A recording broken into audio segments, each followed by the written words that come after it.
நமக்காக இயேசு கிறிஸ்து கொல்கதா மலையில அவர் சிலுவையில் ஆணிகள் அடிக்கப்பட்டவராக அவர் சிலுவையில் தொங்கினார். அவர் சிலுவையில் தொங்காவிட்டால் நம்ம இன்றைக்கு ரட்சிக்கப்பட்டிருக்க முடியாது, நாம் அபிஷேகம் பெற்றிருக்க முடியாது, நாம் அவருடைய பிள்ளையா மாறி இருக்க முடியாது. ஆண்டவருடைய சிலுவை நோக்கி பார்ப்போம். ஐசப்பா, நீர் எனக்காக, என் பாவங்களுக்காக, என் மீறுதலுக்காக, என் அக்கிரமங்களுக்காக சிலுவையில் தொங்கினரே, உமக்கு ஸ்தோத்திரம் அப்பா.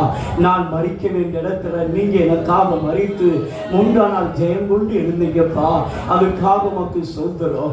இப்பொழுது நாங்கள் நோக்கி பார்க்கிறோம் அப்பா, சிலுவையை நோக்கி பார்க்கிறோம் ஐயா. அப்பா, எங்களுடைய பரிகாரியே உமக்கு ஸ்தோத்திரம் அப்பா.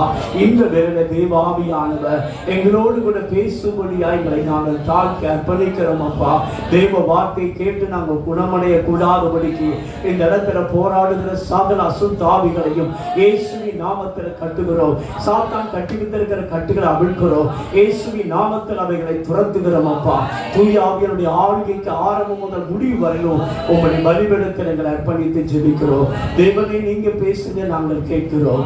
இயேசுவின் நாமத்தில் கேட்கிறோம் நல்ல பிதாவே, ஆமென், ஆமென். நம் ஆண்டவராகிய இயேசு கிறிஸ்து இந்த உலகத்திலே உங்களுக்காக எனக்காக சிலுவையில தொங்கின பொழுது அவர் சொன்னதான வார்த்தைகளை தான் நாம் இப்பொழுது ஆவியான தாசியோடு தியானிக்க போகிறோம்.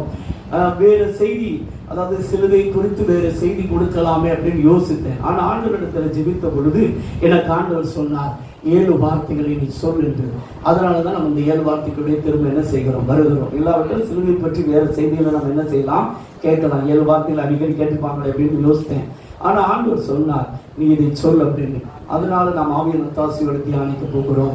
நிறைய வேலைகள் நீங்க பாத்தீங்கன்னா அந்த மரிக்கிற நேரத்துல மக்கள் எல்லாம் அந்த சாப போறவங்க என்ன சொல்றாங்க அப்படின்னு கவனிப்பாங்க.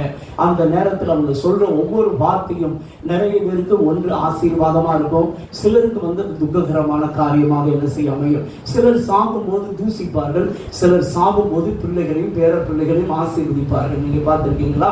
யாக்கோபு கூட மரண நேரத்துல தன்னுடைய பிள்ளைகளையும் தன்னுடைய பேர பிள்ளைகளையும் ஆசீர்வதிக்கிறது நாம் வேதத்தில் என்ன செய்கிறோம், வாசிக்கிறோம். அதுபோலதான் ஆண்டவராகிய இயேசு கிறிஸ்து சிலுவையில தொங்கின பொழுது 7 பூக்கள் அவர் சொன்னார், 7 வார்த்தைகளை சொன்னார். அந்த வார்த்தைகள் ரொம்ப ரொம்ப முக்கியமானவர்கள். அந்த வார்த்தைகள் நம்முடைய வாழ்க்கையில கிறிஸ்துவின் அன்பு, அகலம், நாளம், நீளம் இன்னதென்று உணரக்கூடியதாக இருக்கிறது. அந்த வார்த்தைகளை நாம் ஆவியான தாசியோடு என்ன செய்ய போகிறோம், தியானிக்க போகிறோம். வாசியங்கள் பார்க்கலாம். லூக்கா எழுதின சுவிசேஷம் 23ஆம் அதிகாரம் 24ஆம் வசனத்தை வாசிப்போமாக.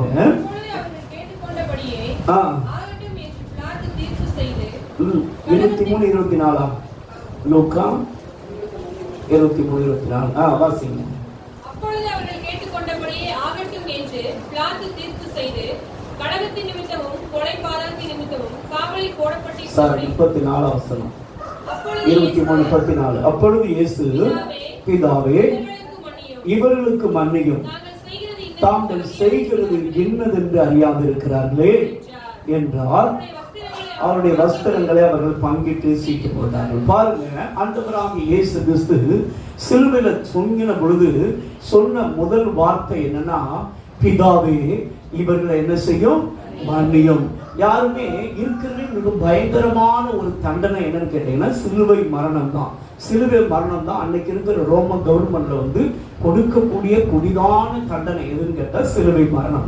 அந்த சிலுவை மரணம் மறிக்கிற நேரத்துல நிறைய பேர் அவங்களை காயப்படுத்தி, அவங்கள ஆணிகளால் அடிக்கப்பட்டு, அவங்க சாட்டைகளால் அடிக்கப்பட்டு பல துன்பப்படுத்தப்படுறதுனால அவங்க சிலுவையில இருந்து யாருமே ஆசீர்வாதமான வார்த்தைகளை என்ன செய்ய மாட்டாங்கன்னு சொல்ல மாட்டாங்க. ஆனா பாவிகளா, என்ன இப்படி தண்டனை பண்றீங்களா, நீங்களாம் நல்லா இருப்பீங்களா, நாசமா போவீங்கன்னு தான் என்ன செய்வாங்கன்னு சொல்லுவாங்க.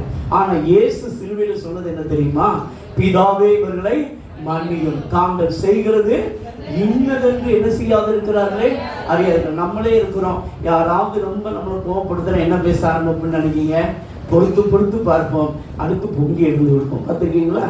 நானும் பார்த்துக்கிட்டே இருக்கிறேன். நான் ரசிக்கப்பட்டதுனாலதான் நான் பொறுமையா இருக்கிறேன், என்னை ரொம்ப நீ என்ன செய்யற, கிங்கி விடுற அப்படின்னு நம்ம ஆட்கள் நிறைய பேர் சொல்லுவாங்க. பார்த்துருக்கீங்களா? ஆனா சிலுவையில நம்ம தொங்கும் பொழுது நமக்கு டெஸ்ட் வைக்கப்படும். என்ன வைக்கப்படும்? டெஸ்ட் யாருப்பா? தேவன். டெம்டேஷன் யாருப்பா? சாத்தான். சரிதானா? இயேசு கிறிஸ்து இந்த பூமியில வாழ்ந்த நாட்கள்ல பாத்தீங்கன்னா இயேசு சிலுவையில மரித்து தான் பிதா தனக்கு வாக்கு பண்ணினதான ராஜ்யத்தை, ஆத்துமாக்களை அவர் பரலோகத்துக்கு கொண்டு வரும் என்பது பிதாவின் சித்தம். ஆனா சாத்தான் என்ன சொன்னானா, அந்த சிலுவை வழியாக நீர் உலகத்தை பெற்றுக்கொள்ளாமல், மக்களை பெற்றுக்கொள்ளாமல், நீர் எதுக்கு சிலுவை மரணத்துக்கு போகணும்? நீர் என்னை பணிந்து கொண்டாலே நான் உமக்கு இது என்ன செய்து விடுவேன், இந்த உலகத்தையும் உலகத்தில் எல்லாவற்றையும் உமக்கு தரிந்து விடுவேன் என்று முதல்ல அவனை இயேசு கிறிஸ்துவை சோதித்தான். இரண்டாவதாக மத்தேயு 16ஆம் அதிகாரத்துல பாத்தீங்கன்னா இயேசு கிறிஸ்து வந்து நான் சிலுவையில போய் மரிக்க போறேன்னு சீசர்களுக்கு சொல்ல பொழுது பேதுரு இயேசுவை தனியாக கூப்பிட்டு போய் இது உமக்கு நேரிட கூடாதே அப்படின்னு சொல்லி இயேசுவை சிலுவை விட்டு விலக்குவது சாத்தானுடைய பிளானாக இருந்துச்சு. ஆனா சிலுவையின் வழியாகத்தான் இந்த உலகத்துக்கு ரட்சிப்பு வரப்போகுது. சிலுவையின் வழியாகத்தான் இந்த உலகத்தின் பாவம் மன்னிக்கப்பட போகுது.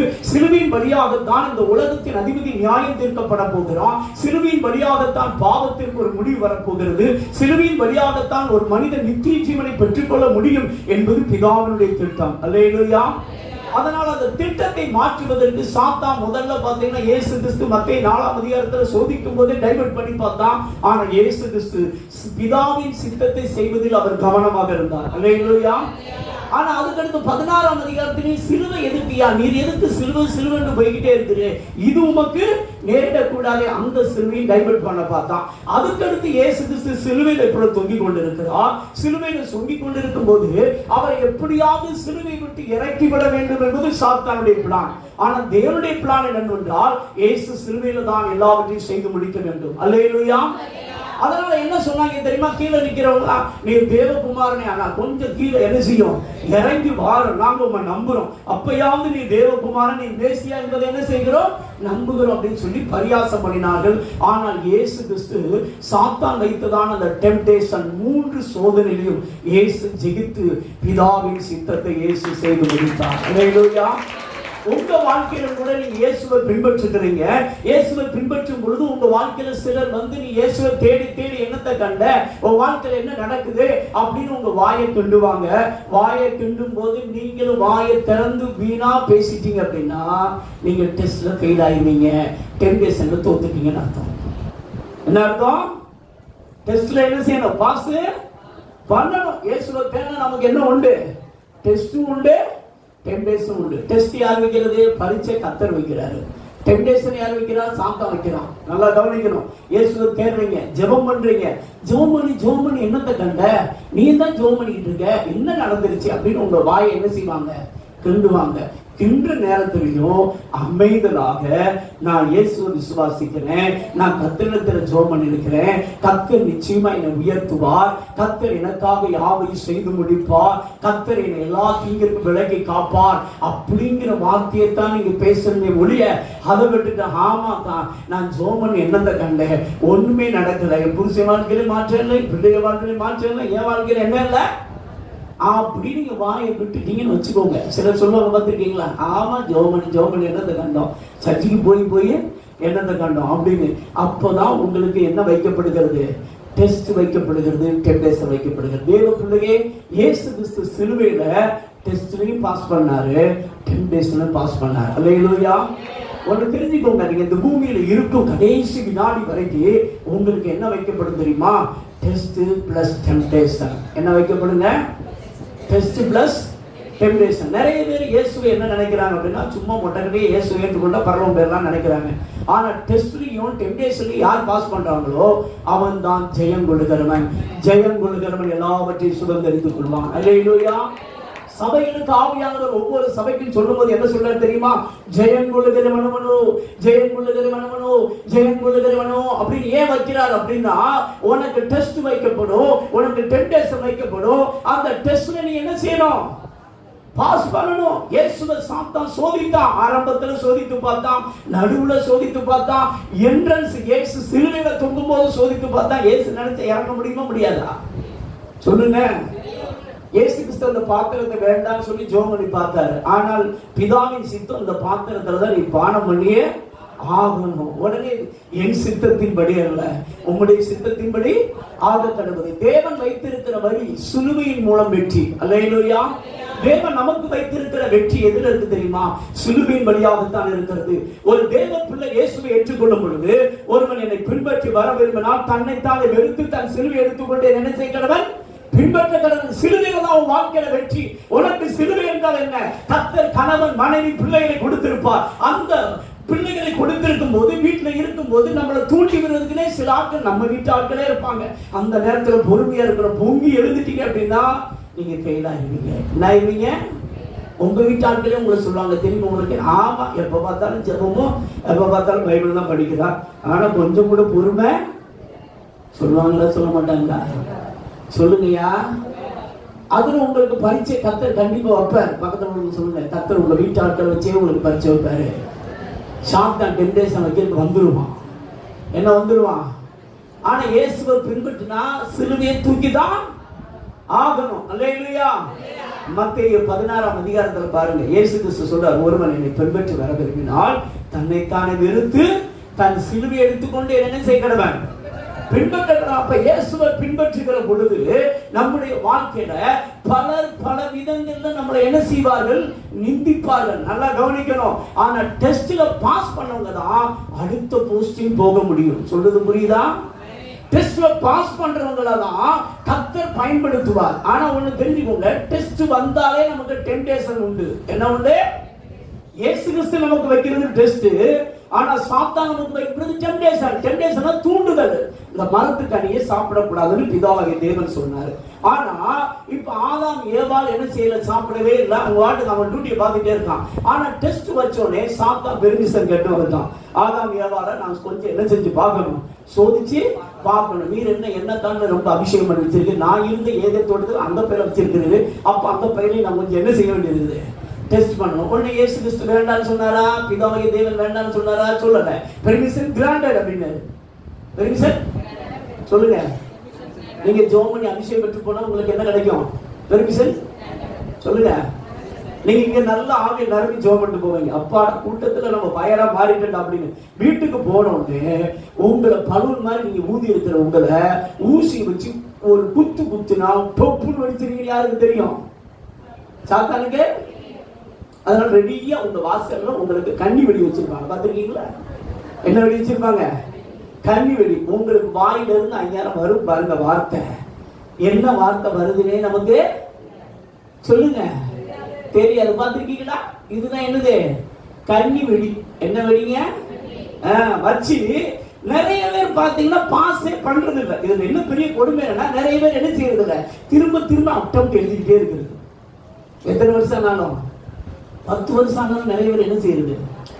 அட்டம் என்ன செய்யறது? பாத்துருக்கீங்களா? நிறைய பேருக்குள்ள இங்க இருக்கிறவங்களுக்குள்ள ஒரு கேள்வி என்ன தெரியுமா?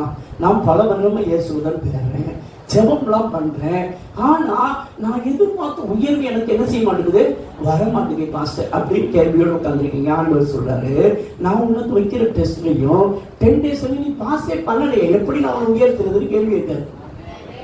என்ன வைக்கிறதுல என்கிட்ட ஒரு ஊழியக்காரங்க பார்த்தீங்கன்னா கணவன் மனைவி பல வருடமா ஊழியம் செஞ்சாங்க. ஊழியர்கிட்ட ஒரு நாள் ஒரு கேள்வி கேட்டாங்க. நாங்கள் இயேசுவை தான் தேடுறோம், இயேசுக்காக ஊழியம் செய்கிறோம், ஆனால் ஒரு உயர்வு இல்லை பாஸ்டர், என்னன்னே தெரியல அப்படின்னாங்க. உடனே எனக்கு என்ன பதில் சொல்ல தெரியல. நான் ஏசப்பட்ட கேட்டேன், என்ன ஆண்டவரே என்ன நடந்துகிட்டு இருக்கு அப்படின்னா. அப்போ ஆண்டவர் சொன்னாரு, இவங்க 2 பேருக்கும் நான் வைக்கிற எக்ஸாம்ல இவங்க பாஸை என்ன செய்யறது இல்லை, என்ன பண்றது இல்லை. சொல்லுங்க, நல்லா கவனிக்கணும். நீங்க ரட்சிக்கப்படுறது இலவசம், அபிஷேகம் பெறுறது இலவசம். ஆனா இது 2 முடிந்த பிறகு உங்களுக்கு என்ன வைக்கப்படும் சொல்லுங்க? டெஸ்ட். ஆனா நமக்கு டெஸ்ட் நடக்குங்கிறது நிறைய பேருக்கு என்ன செய்யாது, தெரியாது. நம்ம ஆட்கள் அதனாலதான் 10 மணி ஆராதனை அப்படின்னா நம்ம ஆட்கள் 10:30 அல்லது 10:45 அப்படியே இந்த மாப்பிள்ளை வீட்டுக்கு போற மாதிரி வருவாங்க. பார்த்துருக்கீங்களா? கரெக்டான நேரத்துக்கு வரலையான்னு யாரும் டெஸ்ட் வைப்பா? கர்த்தர் என்ன வைப்பாரு? டெஸ்ட் வைப்பாரு. ஆனா அதுல நிறைய பேர் என்ன செய்யறது, ஃபெயில் ஆயிடுது. அதாவது சில வேலைகள் லேட் ஆகும், அது வேற, அது முடியாத பட்சம். அது கர்த்தருக்கும் தெரியும், உங்களுக்கும் தெரியும். ஆனா நம்மாட்கள் எத்தனை மணிக்கு ஆராதனை வச்சாலும் 7 மணிக்கு வச்சாலும் 8 மணிக்கு தருவாங்க, 10 மணிக்கு வச்சாலும் 11 மணிக்கு தான் செய்வாங்க வருவாங்க. பாத்துருக்கீங்களா? இப்ப இந்த டெஸ்ட்ல பாஸா இல்ல ஃபெயிலா சொல்லுங்க? 10 வருஷம் வந்து இடத்தை தேய்ச்சிட்டு பாயை தேய்ச்சிட்டு போகலாம் அல்லது சேரை தேய்ச்சிட்டு போகலாம், எந்த மாற்றமும். எத்தனை பேர் பாஸ் பண்ணணும்னு நினைக்கிறீங்க? ஹலோ, கர்த்தர் உங்களுக்கு வைத்திருக்கிற உயர்வை பெற்றுக்கொள்ளணும் அப்படின்னா தேவன் உனக்கு என்ன வைப்பார் தெரியுமா? நீ ரட்சிக்கப்பட்ட உடனே உனக்கு டெஸ்ட் ஃபர்ஸ்ட் வைப்பாரு. அடுத்து ஊடால ஒரு நாட்கள்ல என்ன வைப்பார் தெரியுமா? டெஸ்ட் வைப்பாரு. அடுத்து நீ ஃபைனல் நீ சாம்பும் போது உனக்கு டெஸ்ட் வைக்கப்படும். இந்த டெஸ்ட்ல நீ பாஸ் பண்ணேன்னா ஜெயம் கொண்டவனாக எல்லாவற்றையும் நீ சுதந்திரிக்க முடியும். அல்லேலூயா. இயேசு கிறிஸ்து 3 டெஸ்ட்ல என்ன செஞ்சார் தெரியுமா?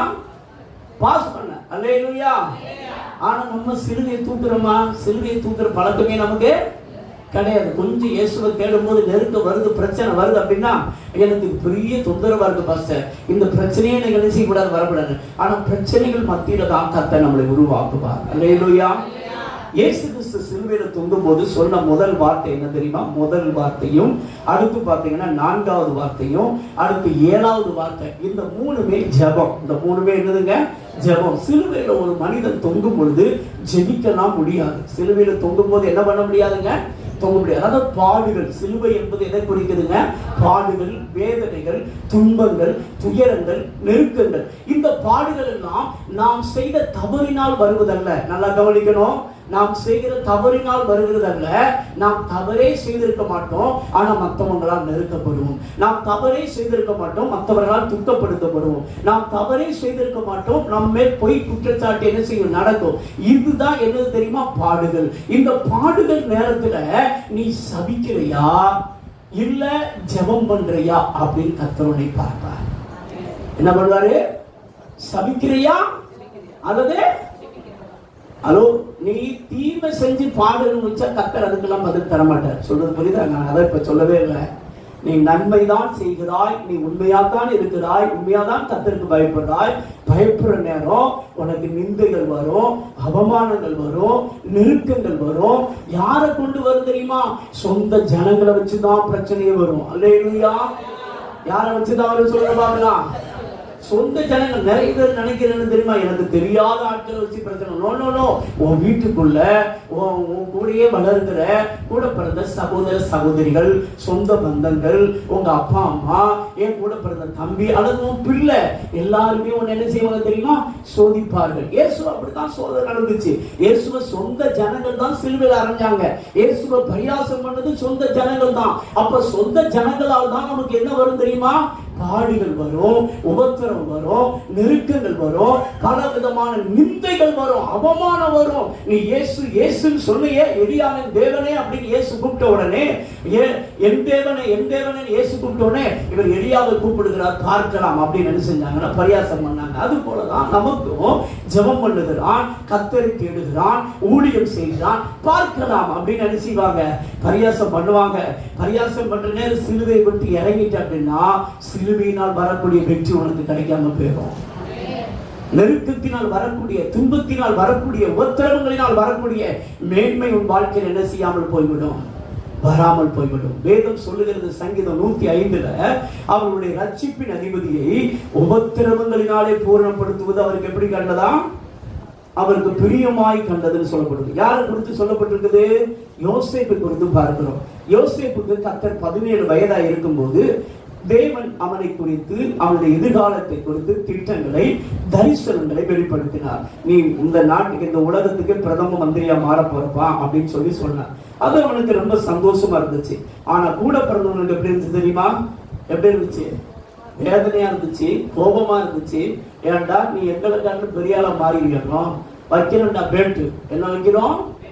என்ன வைக்கிறோம்? வேட்டு வைக்கிறேன்னு சொல்லி வேட்டையில செஞ்சாங்க. குடிக்குள்ள தண்ணி விட்டாங்க. கடைசியில 30 காசுக்கு என்ன செஞ்சாச்சு?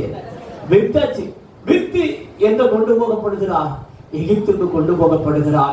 அங்கேயும் உண்மையாத்தான் இருக்கிறார். நல்லா கவனிக்கணும். யோசேப்பு இருந்ததெல்லாம் உண்மை, ஒழுக்கம், பரிசுத்தம் எல்லாவற்றையும் அவர் இப்படித்தான் இருந்தாரு, உண்மையா தான் இருந்தார். இது போலதான் நீங்களும் உண்மையா இருக்கும்போது, பரிசுத்தமா வாழும்போது, கர்த்தருக்கு பயந்து வாழும்போது கர்த்தர் உங்களுக்கு என்ன வைக்க அனுமதிப்பார் தெரியுமா?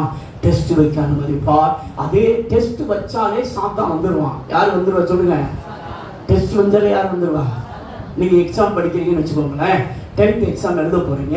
நீங்க நல்லா படிச்சுட்டு உட்கார்ந்துருப்பீங்க. சிலர் சொல்லுவாங்க, என்னடா மாப்பிள்ளை நீ படிக்கிற, நான் பாரு பிட்டு பேப்பர் கொண்டு வரேன், நான் காமிக்கிறேன் பாரு அப்படின்னு சொல்லி நமக்கு சோதனை வர பார்த்துருக்கீங்களா? ஆனா அப்படி பார்த்து எழுதுனா என்ன ஆகும்? ஃபெயில் ஆகி போகும். அங்க ஆசிரியரால் நாம் கண்டுபிடிக்கப்பட்டால் தண்டிக்கப்படுவோம். சில வருடங்கள் எக்ஸாம் என்ன செய்ய முடியாது, எழுத முடியாத சூழ்நிலைக்கு என்ன செய்வோம், போயிடுவோம்.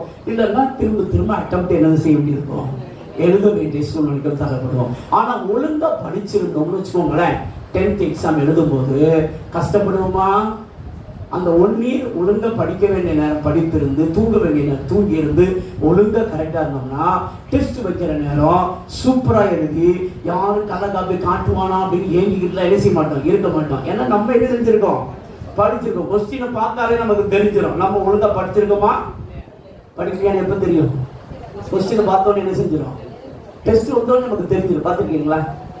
டெஸ்ட் வச்சாலே நமக்கு என்ன செஞ்சிடும், நம்ம படிச்சிருந்தா பொறுமையா இருப்போம், படிக்கலன்னா ஆத்திரம் வரும். படிக்கணும் என்ன வரும் சொல்லுங்க, வாயில ஆத்திரம் வருதா இல்ல சோத்திரம் வருதா? நிறைய பேருக்கு என்ன வருது சொல்லுங்க, நிறைய பேருக்கு ஆத்திரம் தான் என்ன செய்யுது வருது. சொந்த தம்பியை வச்சு வருது, சொந்த தங்கச்சியை வச்சு வருது, பெரியவர்களை வச்சு என்ன செய்யுது வருதா வரலையா? அப்ப நம்ம வாயை திறந்து என்ன செஞ்சிருக்கோம், இஷ்டத்துக்கு என்ன செஞ்சிருக்கோம், பேசியிருக்கோம். ஃபெயில் ஆயிட்டீங்க அப்படின்னா பிறகு நீங்க இயேசுவை தேடலாம். ஆனா என்ன வராது, உயர்வு என்ன வராது. எத்தனை பேருக்கு உயர்வு வரணும்னு நினைக்கிறீங்க? அப்ப இயேசு வைக்கிற டெஸ்ட்ல என்ன செய்யணும், இயேசு பாஸ் பண்ணார். அல்லேலூயா. உங்களுக்கு ஒரு நற்செய்தி என்ன தெரியுமா, இயேசுவின் வெற்றி நம்முடைய வெற்றி. அல்லேலூயா. யாருடைய வெற்றி? நம்முடைய வெற்றிங்க.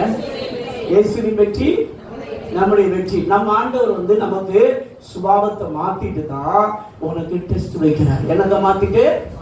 பழைய ஏற்பாட்டுல சுபாவத்தை மாத்தல, நீயே மாத்திக்கோ அப்படின்னு தான் சொன்னார். ஆனா புதிய ஏற்பாட்டுல பன்னி சுபாவமா நமக்கு இருந்துச்சு. இப்ப நமக்கு ஆட்டுக்குட்டி, தேவ ஆட்டுக்குட்டி சுபாவத்தை தர்றாரு. எந்த சுபாவத்தை தர்றாரு சொல்லுங்க, எந்த ஆட்டுக்குட்டி? பன்னி சுபாவத்தை மாத்த முடியுமா? பன்னி சுபாவமா இருக்கும்போது நமக்கு டெஸ்ட் வச்சு பாஸ் பண்ணுவோமா?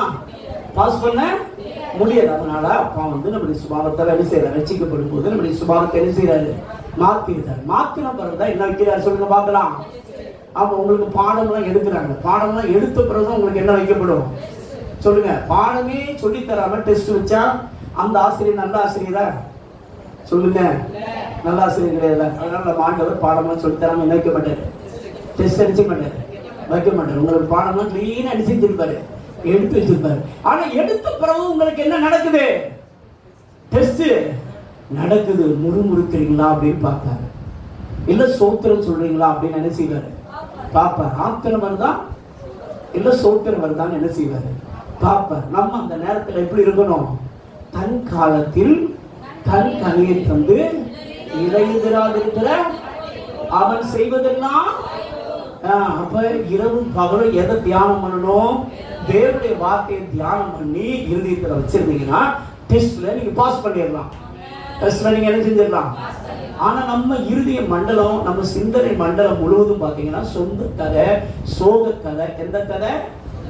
சொந்த கதை, சோக கதை, பார கதை, எல்லா கதையும் அப்படியே புள்ள பண்ணி உட்கார்ந்துருக்கும். தட்டி விட்டா ஓடி, எதுக்கு ஆண்டவரே என்னை படைச்சிங்க, எதுக்கு இந்த பூமியில வச்சிருக்கீங்க, போய் இவங்கள கொடுத்துட்டீங்களே அப்படியே ஓன்னு ஒப்பாரி வைக்கிறோம். பாத்தீங்களா?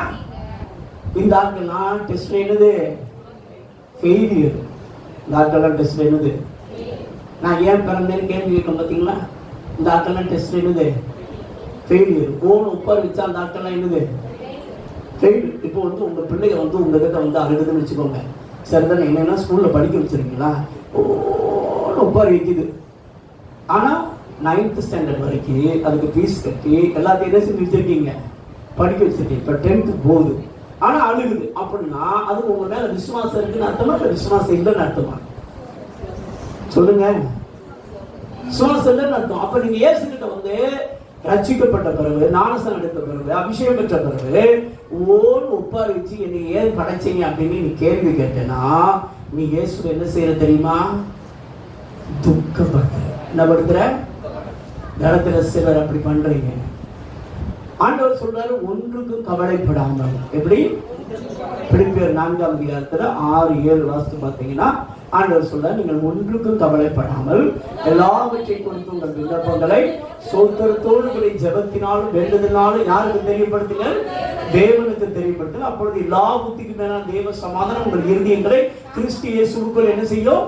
காத்துக்கொண்டு போட்டிருக்கு. ஆனா நம்ம ஆட்கள் ஒன்று விடாம கவலைப்படுறாங்க. எப்படி கவலைப்படுறாங்க? நம்ம எப்படி ஆண்டவர் என்ன சொல்லியிருக்காரு? ஒன்றுக்கு என்ன செய்யக்கூடாதான்? கவலைப்படக்கூடாது. ஆனா நம்ம என்ன பண்றோம்? ஒன்று விடாம நீங்க கவலைப்பட்டீங்கன்னா நீங்க டெஸ்ட்ல ஃபெயில். டெஸ்ட்ல என்னது சொல்லுங்க? ஆமா, நான் எதுக்குமே கவலைப்படுறது இல்லை அப்படின்னு சொல்றீங்க. யாராவது இருந்தா கை வச்சு பார்க்கலாம். ஒன்றுக்குமே நான் கவலைப்படுறது இல்லை. எல்லாமே இயேசுவை என்னைக்கு கல்யாணம் முடிச்சேனோ, இயேசுவை என்னைக்கு கல்யாணம் முடிச்சேனோ, என்னைக்கு ரட்சிக்கப்பட்டேனோ அன்னையோட கவலைப்படுறத என்ன செஞ்சாச்சு? ஸ்டாப் பண்ணியாச்சு அப்படின்னு சொல்லுங்க. யாராவது இருக்கீங்களா? ஒரே ஒரு ஆத்மா எங்களுக்காக இருந்து இல்லையா? சரி, கர்த்தருடைய ஆசீர்வதிப்பாரு. மற்ற ஆத்மாக்கெல்லாம் என்ன செய்றீங்க? ஒன்று விடாம என்ன செய்றீங்க? கவலைப்பட்டா இயேசு கிறிஸ்து அற்புதம் செய்வாரா? சொல்லுங்க. கிறிஸ்தவர்கள், தேவ பிள்ளைகள் கவலைப்படுவது பாவம். அது தெரியுமா உங்களுக்கு? கவலைப்படாதிருங்கள் தான் நீங்க கேட்டிருப்பீங்க. ஆண்டவர் சொல்றாரு, நீ கவலைப்பட்டாலே பாவம். அது தெரியுமா உங்களுக்கு? கவலைப்படுற அப்படின்னா நீ இயேசு கிட்ட விசுவாசம் வைக்கல, இயேசுவை அவிசுவாசம் உள்ளவரெல்லாம் மாத்துறீங்க. உங்களுக்குள்ள கல்யாணம் முடிச்ச என்னையா பிரயோஜனம்? என்ன பிரயோஜனம் திட்டுறதுக்கு அர்த்தம். எப்படி? என்ன அர்த்தம் சொல்லுங்க? நம்ம இயேசுடைய சமூகத்துக்கு வந்தோடனே தான் துக்கம் தொண்டையவே என்ன செய்யுது? அடைக்குதா இல்லையா? சொல்லுங்க. மற்ற அக்காவை பார்க்கும்போது, ஏற்று விட்டு அக்காவை பார்க்கும்போது நமக்கு 32 பல்லு தெரியுது. ஆனா கணவனார் வந்த உடனே பார்த்தீங்கன்னா துக்கம் தொண்டை அடைச்சிடும். பார்த்துருக்கீங்களா? யாரை பார்த்தோன்னே துக்கம் தொண்டை அடைக்கும்? ஆத்துக்காரரை பார்த்தோன்னே துக்கம் தொண்டை அடைச்சிடும். பார்த்துருக்கீங்களா? அது போலதான் இயேசுவாகிய மணவாளனை பார்க்கும்போது நம்ம ஆட்களுக்கு பார்த்தீங்கன்னா சர்ச்சைக்கு வந்தோடனே துக்கம் தொண்டை அடைச்சிடும். பார்த்துருக்கீங்களா? அதுண்டி அக்கா அவ்வளவு சிரிச்சுட்டு வருவாங்க. இங்க வந்தோடனே பார்த்தீங்கன்னா யார் எடுத்தாலும் என்ன நிந்திக்கிறாங்க, ஏமாத்துறாங்க, அப்படி பண்றாங்க, இப்படி பண்றாங்க. ஓன்னு என்ன வைக்கிறது? ஒப்பாரி வைக்கிறீங்களா? வைக்கலையா? கவலைப்பட்டீங்கன்னா இயேசு கிட்ட இருந்து சின்ன பிட்டு கூட அற்புதம் நடக்காது. எழுதிச்சுக்கோங்க. என்ன நடக்காது? கவலைப்பட்டீங்கன்னா யார்கிட்ட இருந்து? உலகத்துக்காரன் கவலைப்படலாம். இப்ப இயேசுவே ஒருத்தருக்கு தெரியாது, அவன் கவலைப்படுறான், சர்ச்சைக்கு வர்றான், இயேசு கிட்ட ஜெபம் பண்ணலாம், இயேசு அற்புதம் செய்வார். ஆனா ரட்சிக்கப்பட்டு ஞானஸ்நானம் எடுத்து பரிசுத்தம் நிரப்பப்பட்டு சபைக்கு வருகிற தேவனுடைய பிள்ளை நீ கவலைப்பட்டினா பாவம். நீ கவலைப்பட்டினா இயேசு கிட்ட இருந்து ஒரு அற்புதம் என்ன செய்யாது? கடன் பிரச்சனையா இருக்கலாம், வியாதியா இருக்கலாம், துன்பமா இருக்கலாம், துயரமா இருக்கலாம். இயேசு உனக்காக யாவையும் செய்து முடிப்பாருங்கிறது பழைய ஏற்பாடு. புதிய ஏற்பாடு, இயேசு உனக்காக எல்லாம் செஞ்சு முடிச்சு விட்டார். அல்லேலூயா. இதுதான் விசுவாசம். அல்லேலூயா. இயேசு உனக்காக எல்லாமே சிலுவையில் என்ன செய்து விட்டார்? செய்து முடித்துட்டார். பைபிள்ல பாத்தீங்கன்னா அன்னாளை பொறுத்து நீங்க வேதத்துல அடிக்கடி படித்திருப்பீங்க. 1 Samuel 1ஆம் அதிகாரம் 5ல இருந்து 20 வரைக்கும் வாசித்து பாத்தீங்கன்னா அன்னாள் பாத்தீங்கன்னா உங்க லிஸ்ட் தான். சரிதான், நம்ம வருஷம் சபைக்கு வருவா, வருஷம் ஒவ்வொரு ஒப்பாரி வைப்பா. ஒரு அற்புதமும் இயேசு செய்யல. யெகோவா தேவன் என்ன செய்யல. கர்த்தர் உங்களுக்கு அற்புதம் என்ன செய்யல? என்னுடைய கணிப்பின்படி அவளுக்கு 20 வருஷம் குழந்தை இல்லை. எத்தனை வருஷம்? ஏன் தெரியுமா? எதுக்கான சொல்றான்? 10 குமாரனை காட்டுட்டான் உனக்கு அதிகம் அல்லவா அப்படின்னு. அப்ப குமாரத்திகள் இருந்தாங்க பைபிள்ல போட்டிருக்குது. அந்த காலத்துல 20-25 குழந்தை பெற்றிருப்பது அவங்களுக்கு சர்வசாதாரணம். சரிதானா? அதனால ஒரு 5 குமாரத்திகள் 10 குமாரர்கள். அடுத்து இவளுக்கு 5 வருட குழந்தை இல்லாம இருக்கும் போதுதான் இவளுக்கு என்ன செஞ்சிருப்பாங்க? பெரியநாள கல்யாணம் முடிக்க அலோட் பண்ணிருப்பான். அப்ப கிட்டத்தட்ட கால்படி பார்த்தா எத்தனை வருஷம் ஆகுது? 20 வருஷம். 20 வருஷமும் வருஷத்துக்கு ஒருக்கா சீலோவாவில் இருக்கிற தேவாலயத்துக்கு வந்து பாவ நிவாரண பலி செலுத்தி தேவன்கிட்ட ஜெபம் பண்றது யாருடைய வழக்கம்? அன்னாருடைய வழக்கம். அன்னார் வருஷம் வந்தா, வருஷம் அழுதா. ஆனா இயேசு கிறிஸ்து பிதாவாகிய தேவன் என்ன செய்யல? அற்புதமே செய்யல. எப்ப பிதாவாகிய தேவன் அற்புதம் செய்தார்? 1 Samuel 1ஆம் அதிகாரம் 18, 19, 20 வாசிங்க பார்க்கலாம்.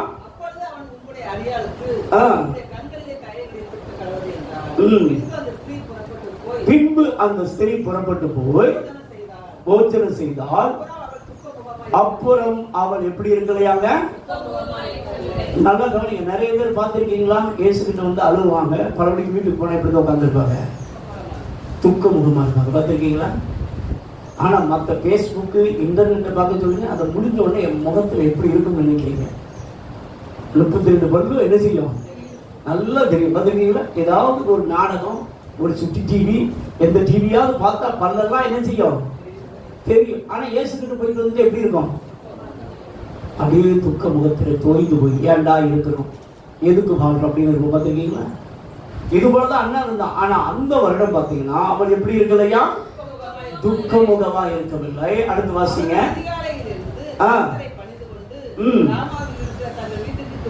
போனார்கள். எல்கானா தன் மனைவியாகிய அன்னாளை அறிந்தான். கர்த்தர் அவளை நினைத்தருளினார். அல்லேலூயா. கர்த்தர் யார நினைக்கிறாரு? எப்ப கர்த்தர் நினைப்பாரு நம்மள சொல்லுங்க. ஆனா நம்ம இயேசு கிட்ட எப்படி இருக்கிறோம்? சங்கீதம் 34:5-6 வசனங்களை வாசிக்க பார்க்கலாம். அவர்கள் அவரை நோக்கி பார்த்து பிரகாசம் அடைந்தார்கள், அவர்கள் முகங்கள் வெட்கப்படவில்லை. இந்த ஏழை கூப்பிட்டான், கர்த்தர் கேட்டு அவனை அவன் இடுக்கண்களுக்கெல்லாம் நீங்களாக்கி. சாரி, 33ஆம் அதிகாரம் 37ஆம் அதிகாரத்துல 4ஆம் வசனம் வாசிக்க பார்க்கலாம். கர்த்தரிடத்தில் மனமகிழ்ச்சியாய், கர்த்தரிடத்தில் எப்படி இருக்கணுமா? அவர் இருதயத்தின் வேண்டுதல்களை உனக்கு அருள் செய்வார். அல்லேலூயா. கர்த்தரிடத்தில் எப்படி இருக்கணும்? நம்ம ரட்சிக்கப்பட்டதுல எப்படி இருக்கணும்? சபைக்கு வர்றதுல எப்படி இருக்கணும்? கர்த்தருக்கு கொடுக்கறது எப்படி இருக்கணும்? கர்த்தருக்கு ஊழியம் செய்யறது எப்படி இருக்கணும்? ஆனா நம்ம இருக்கணுமா? சொல்லுங்க. கர்த்தரிடத்துல மன மகிழ்ச்சியா இருக்கோமா? ரட்சிக்கப்பட்டதுல சந்தோஷமா இருக்கோமா? உபத்திரவத்துல பொறுமையா இருங்கன்னு பைபிள்ல போட்டுருக்கு. உபத்திரவத்துல பொறுமையா இருக்கோமா? இல்ல. உபத்திரவத்துல கலவரம் பண்றோம். உபத்திரவத்துல என்ன பண்றோம்? கலவரம் பண்றோம். நான் இருக்க மாட்டேன்னு என்ன செய்யறோம்? கலவரம் பண்றோம். ஆனா யோசேப்பு உபத்திரவத்துல எப்படி இருந்தா தெரியுமா? பொறுமையா இருந்தான். அல்லேலூயா. யோசேப்பு கர்த்தரிடத்துல மனமகிழ்ச்சியா இருந்தான். எப்படி சொல்றீங்க பாஸ்டர்? அதனாலதான் அவன் ஜெபம் பண்ண போய்தான் ராஜாவுக்கு முன்னாடி நின்னோடனே வெளிப்பாடு வருது. ஜெபம் பண்ணாதவனுக்கு என்ன வராது? கர்த்தரிடத்துல மனமகிழ்ச்சியா இருக்காதவனுக்கு என்ன வராது? வெளிப்பாடு. நின்னோடனே வந்துருமா நம்ம நாட்களுக்கு? ஐயா எங்க இருந்தாலும் என்ன பண்ணி இருந்தாரு? ஜெபம் பண்ணி இருந்தாரு. அதனாலதான் அங்க இருக்கிறவனுக்கு சொப்பனத்துக்கு வெளிப்பாடு தரலாம். ஜெபம் பண்ணாதவனுக்கு கர்த்தர் பேசவும் மாட்டார், வெளிப்பாடு கிடைக்கவும் கிடைக்காது. இதுல பெரிய கொடுமை என்னன்னா, மற்றவங்களுக்கா இவன் வெளிப்பாடு சொல்லி சிறையிருப்பட மாறுது. ஆனா இவன் சிறையிருப்பு என்ன செய்யல? மாறவே மாறல. கர்த்தர் இவன் கிட்ட வந்து நான் உன்னை மாத்துவேன், உன் வாழ்க்கையில சிறையிருப்ப மாத்துவேன்னு பேசவே இல்லை. ஆனா இவனுக்கு கர்த்தர் மேல என்ன இருந்தது தெரியுமா? விசுவாசம் இருந்தது. அதனால் ஒரு காலம் வந்தது, கர்த்தர் சொன்னபடி அவனை பிரதம மந்திரியாக என்ன செய்தார் தெரியுமா? உயர்த்தினார். அல்லேலூயா. தேவ பிள்ளையே, உன் வாழ்க்கையில கர்த்தர் வைக்கிற டெஸ்ட் நேரத்துல, டெம்டேஷன் நேரத்துல பொறுமையா இருக்கணும். எப்படி இருக்கணும்? ஆத்திரத்தை காமிச்சிடக்கூடாது. அவசரத்தை என்ன காமிச்சிடக்கூடாது? ஆத்திரத்தை காமிச்சிடக்கூடாது. அவசரத்தை காமிச்சிடக்கூடாது. ஆபிரகாமுக்கு கர்த்தர் டெஸ்ட் வச்சாரு. ஆபிரகாமே நான் உன்னை பெரிய ஜாதி ஆக்குவேன்னு ஆண்டவர் ஆதியாகமம் 12ஆம் அதிகாரத்துல சொன்னார். சரிதானா? நான் உன்னை பெரிய ஜாதியாக்கும், நீ ஆசீர்வத்தும், பேரை பெருமைப்படுத்தி நீ ஆசீர்வாதமா இருப்ப, அப்படி இப்படின்னு பல காரியங்களை கர்த்தர் சொல்றாரு. 7 ஆசீர்வாதத்தை சொல்லி அனுப்புறாரு. வர்றாங்க. 75 வயசு. ஆனா இப்ப 85 வயசு ஆகி போச்சு. ஒரு அற்புதம் என்ன செய்யல? நடக்கல. இப்பதான் இவங்களுக்கு என்ன வருதுன்னா டெம்டேஷன் வருது. என்ன வருது? என்ன வருது? கர்த்தர் வந்து பொறுமையா இருக்காரு. இவனுக்கு வாக்குத்தத்தம் கொடுத்து அழைப்பணுமே, இவன் எப்படி இருக்கான்? நம்ம மேல விசுவாசமா இருக்கானா இல்ல குறுக்கு வழியில செயல்படுறானா அப்படின்னு கர்த்தர் பார்த்தாரு. ஆனா நம்ம ஆட்கள் பாத்தீங்கன்னா, சாரால் சொன்ன அந்த வாரம் 10 வருஷம் வெயிட் பண்ணியாச்சு, கர்த்தர் தர்ற மாதிரி தெரியல, அதனால உங்களுக்கு ஆகார கல்யாணம் முடிச்சிருக்கிறேன். யார கல்யாணம் முடிச்சு வைக்கிறேன்? ஆகார கல்யாணம் முடிச்சு வைக்கிறேன். பாம்பு முட்டை அழகாத்து பாம்பு பெத்து எடுக்கணும் அப்படின்ட்டா. என்னத்தை பெத்து எடுக்கணும்டா? இன்னைக்கு வரைக்கும் இது கொத்துதோ முத்தலையா? கொத்துது இல்ல. சரிதானே? தேவ வார்த்தை அழகாக்க சொன்னா எதை அழகாக்க ஆரம்பிச்சிட்டாங்க? பாம்பு முட்டை அழகாக்க ஆரம்பிச்சிட்டாங்க. பாத்தீங்களா? அதன் விளைவு என்ன? 99 வயசு வரைக்கும், 86ல இஸ்மவேல் பிறக்கிறான். 99 வரைக்கும் கர்த்தர் பேசவே இல்லை. கர்த்தர் என்ன செய்யல? இவன் தேவனுக்கு ஆப்போசிட்டா நடந்தனால பலபடிக்கு கர்த்தர் பேசுறாரு. நான் சர்வ வல்லமையுள்ள தேவன், எனக்கு முன்னாடி நடந்து கொண்டு எப்படி இரு, உத்தமனாயிருந்து சொல்லி. இப்பதான் அவங்க என்ன செய்யறாங்கன்னா 17:17 பாத்தீங்கன்னா அப்பயும் அவன் நகைத்தான் தான் போட்டிருக்கு. என்ன போட்டிருக்குது? ஆபிரகாம் நகைத்தான். 18ஆம் அதிகாரத்துல சாரால் நகைத்தான் போட்டிருக்கோம். ஆனா ரோமர் 4ஆம் அதிகாரம் 17ல இருந்து 24 வரைக்கும் வாசித்து பாத்தீங்கன்னா, வாக்குத்தத்தம் பண்ணின உண்மையில் ஒன்று நம்பி தேவனை மகிமைப்படுத்தி விசுவாசத்தில் வளவனான். டெஸ்ட்ல பாஸ் பண்ணா பாருங்க. கர்த்தர் தான் சொல்லி இருந்தபடியே ஆபிரகாமுக்கு சாரால் மேல் கலாச்சமானார்னு சொல்லி ஆதியாகமம் 21ஆம் அதிகாரத்துல 3-4 வாசிக்க முடியும். அல்லேலூயா. நல்லா கவனிக்கணும் தேவ பிள்ளையே. உன் வாழ்க்கையில வந்து கர்த்தர் உனக்கு சொல்ற ஆலோசனை என்ன தெரியுமா? தேவன் வைக்கிற டெஸ்ட்ல டெம்டேஷன்ல எப்படி இருக்கணும்? பொறுமையா இருக்கணும். எப்படி இருக்கணும்? விசுவாசத்தோடு என்ன செய்யணும்? காத்து இருக்கணும். அதுல அவசரப்பட கூடாது. என்ன பண்ற கூடாது? அவசர குடுக்கியா இருந்தீங்கன்னா தூமுட்டியா மாறி போகும். எப்படி மாறின்னு சொல்லுங்க. அவசரம் இருந்தா என்ன மாறுங்க? தூமுட்டியா பக்கத்துல எப்படி சொல்லுங்க? அவசரப்பட்டீங்கன்னா தூமுட்டியா மாறிடுங்க. அதனால இயேசு விசுவாசத்தை பொறுமையா என்ன செய்யணும்? ஏற்கணும். கர்த்தர் பார்த்துக்கிட்டே இருப்பாரு. ஒழுங்கா இருக்கியா? சர்ச்சைக்கு வர்றது கரெக்டான நேரத்துக்கு வர்றீங்களா? ஜெபம் பண்றீங்களா? ஒழுங்கா தசம காணிக்க கர்த்தர் கொடுக்குறீங்களா? கர்த்தருக்கு உண்மையான ஊழியம் செய்றீங்களா? இல்ல கடவுளுக்கு ஊழியம் செய்றீங்களா? அப்படின்னு எல்லாத்தையுமே கர்த்தர் என்ன செய்வாரு? பாப்பா. நீங்க பொறுமையா இருந்தீங்க அப்படின்னா கர்த்தர் கிருபையின் மேல் கிருபை, மகிமையின் மேல் மகிமை, பலத்தின் மேல் பலன், அபிஷேகத்தின் மேல் அபிஷேகத்தை தந்து கர்த்தர் உங்களை உயர்த்துறது அந்த உலகமே காண்படி கர்த்தர் செய்வார். அல்லேலூயா. அதனால தேவ பிள்ளையே, சிலுவையில தொங்கும் போது எப்படி இருக்கணும்? இறங்கி வந்துடக்கூடாது. சிலுவையில தொங்கும் போது என்ன செஞ்சிடக்கூடாது? சொல்லுங்க. சிலுவையில இருக்கும்போது என்ன வரும்? நிந்தைகள் வரும், அவமானம் வரும். உன்னை நிறைய பேர் குழுக்க பார்ப்பான். இறங்கி வாடா அப்படிமா. நீ வேட்டி கட்டிட்டு என்ன செஞ்சிடக்கூடாது? இறங்கின இவ்வளவு நாள் பட்ட கஷ்டம்லாம் போச்சு. ஃபைனல் நேரம். என்னது ஃபைனல் நேரம்? என்ன நேரம் சொல்லுங்க பார்க்கலாம். ஆமா, ஃபைனல் நேரத்துல எப்படி இருக்கணும்? பொறுமையா இருக்கணும். சரிதானா? பொறுமையா இருந்தீங்கன்னா கர்த்தர் பயன்படுத்துவார். அல்லேலூயா. பொறுமையா இருந்தீங்கன்னா உயிர் திறந்த வல்லமை வெளிப்படும். பொறுமையா இருந்தா உலகத்துக்கே கர்த்தர் உங்களை அதிபதியா என்ன செய்ய முடியும்? மாற்ற முடியும். அல்லேலூயா. விசுவாசத்தோடு பொறுமையா இருக்கணும். எப்படி இருக்கணுங்க? உபத்திரவத்துல பொறுமையா இருக்க கற்றுக்கொள்ள பழகணும். அல்லேலூயா. இயேசு கிறிஸ்து இப்ப சிலுவையில தொங்கும் போது முதல்ல சொன்ன வார்த்தை என்ன? பிதாவே இவர்களை மன்னி. இயேசு என்ன பிரசங்கம் பண்ணாரோ அதன்படிதான் அவர் அதை நிரூபித்து காட்டினார். மத்தேயு 5ஆம் அதிகாரம் 44ஆம் வசனம் வாசிங்க பார்க்கலாம். மத்தேயு 5ஆம் அதிகாரம் 44. நான் உங்களுக்கு சொல்லுகிறேன், உங்கள் சத்துருக்களை சிநேகியுங்கள், உங்களை சபிக்கிறவர்களை ஆசீர்வதியுங்கள், உங்களை பகைக்கிறவர்களுக்கு என்ன செய்யணுமா? நன்மை செய்யுங்கள், உங்களை நிந்திக்கிறவர்களுக்காகவும் உங்களை துன்பப்படுத்துகிறவர்களுக்காகவும் என்ன செய்யணுமாங்க? இயேசு அதை நிரூபிச்சு காட்டாரா இல்லையா? ரோம கவர்மெண்ட்டும் யூதர்களும் பாத்தீங்கன்னா இயேசு மேல குற்றம் இல்லைன்னு எல்லாத்துக்குமே தெரியும். நிரூபணமாக்கப்பட்டது. என்ன செய்யப்பட்டது? பழைய ஏற்பாட்டின்படி ஒரு சாட்சி நிரூபிக்கணும் அப்படின்னா 2-3 வாக்கினால் என்ன செய்யப்படணும்? நிலவரப்படணும். விட்டுட்டு பிளாத்துக்கிட்டையும் போறாங்க, ஏறுவதுகிட்டையும் போறாங்க.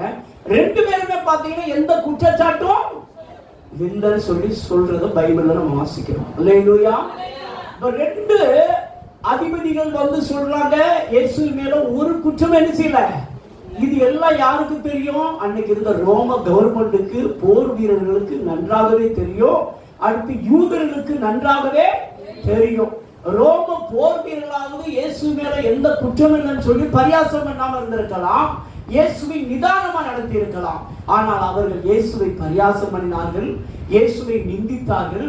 இயேசு கிட்ட பாத்தீங்கன்னா தலையில முள்முடியெல்லாம் சூட்டி என்ன செஞ்சாங்கன்னா கோலை வைத்து அடித்தார்கள். அடுத்து கண்ணை மூடிட்டு நீ வந்து தீர்க்க தரிசனமா சொல்லுன்னு சொல்லி பரியாசம் பண்ணாங்க, காரி துப்புனாங்க. இத்தனையும் இயேசு என்ன செஞ்சார் தெரியுமா? பொறுமையாக இந்த சிலுவையை இயேசு சகித்தார். அல்லேலூயா. பொறுமையா யார் சகித்தா? நல்லா கவனிக்கணும். நீங்க ஒரு வேளை கேள்வி கேட்கலாம், நான் இயேசுவை தானே தேடுறேன், ஆனா எல்லாரும் பரியாசம் பண்றாங்க, எல்லாரும் ஏன் பண்றாங்க? இயேசப்ப பொறுமையா இருக்காரு. எதுக்கு பொறுமையா இருக்காரு தெரியுமா? உன்னை அநேகருக்கு ஆசீர்வாதமாய் மாற்றுவது. கர்த்தர் உன்னை நிறைய பேர் மத்தியில பயன்படுத்துவதற்காக நீ சில பாடுகள் வழியா கன்ஃபார்மா என்ன செஞ்சாகணும்? போய்தான் ஆகணுங்க. சிலுவை இல்லாமல் மேன்மை இல்லை, சிலுவை இல்லாமல் உயர்வு கிடையாது. உன் வாழ்க்கையில பாடுகள் இல்லாமல் கர்த்தர் என்ன செய்ய மாட்டார்? உயர்த்தவே. உலகத்துல பாடுகளே இல்லாமல் உயர்வை தருவது சாத்தான். ஆனா இயேசுவை தேடுனா உன் வாழ்க்கையில என்ன உண்டு தெரியுமா? பாடுகள் உண்டு, உபத்திரம் உண்டு, நிந்தைகள் உண்டு, ஏமாற்றங்கள் உண்டு, நெருக்கங்கள் உண்டு.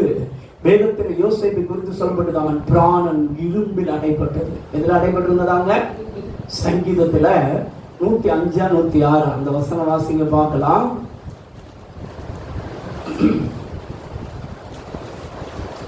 சங்கீதம் 105 சங்கீதத்துல 19 20 வாசிங்க பார்க்கலாம்.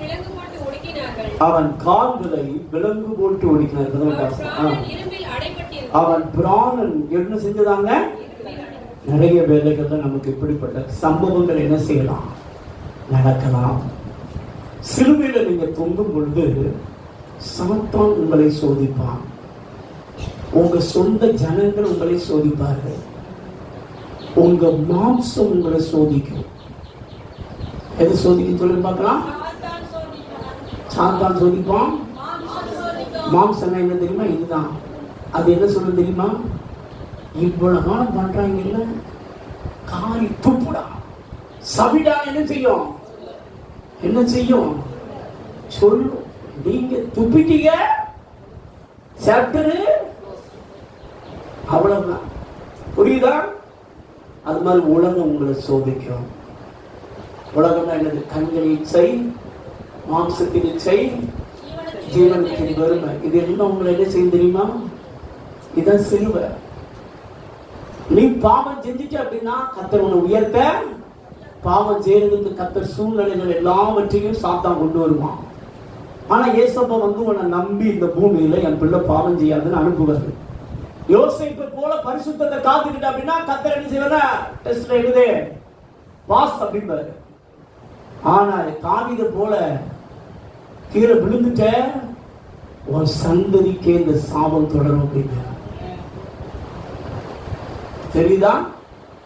தேவ பிள்ளையே, வாழ்க்கை டெஸ்ட் பல விதங்களை என்ன செய்யும் வரும். டெம்டேஷன் பல விதங்களை என்ன செய்யும் வரும். அதான் சிலுவை. இந்த சிலுவைய நீ உண்மையா தூக்கிட்டு நீ ஒழுங்கா இயேசுவை பின்பற்றினா பரலோகத்தில் கர்த்தர் நித்திய ஜீவனை வைத்திருக்கிறார். ஜெயம் கொள்ளுகிறவனவனும் அவன் பரதேசின் மத்தியில் இருக்கிற ஜீவ விருட்ச கனி அவனுக்கு என்ன செய்யும்? புசிக்க கொடுப்பேன் அப்படின்னு என்று எழுது அப்படின்னு கர்த்தர் சொன்னார். அல்லேலூயா.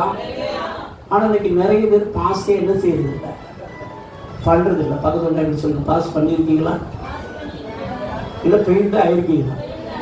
இப்பதான் பார்த்தா தெரியுது. நிறைய பெயிலே என்ன செஞ்சுக்கிட்டு இருக்கு, அட்டம் தான் எழுதிக்கிட்டு இருக்கே தெரியுது. பாஸ் இப்படித்தானே? கூட்டத்துல வந்தா மட்டும் ஆவியில நிரம்பி பார்த்தீங்கன்னா இங்கிட்டு துள்ளி குதிக்கிறது.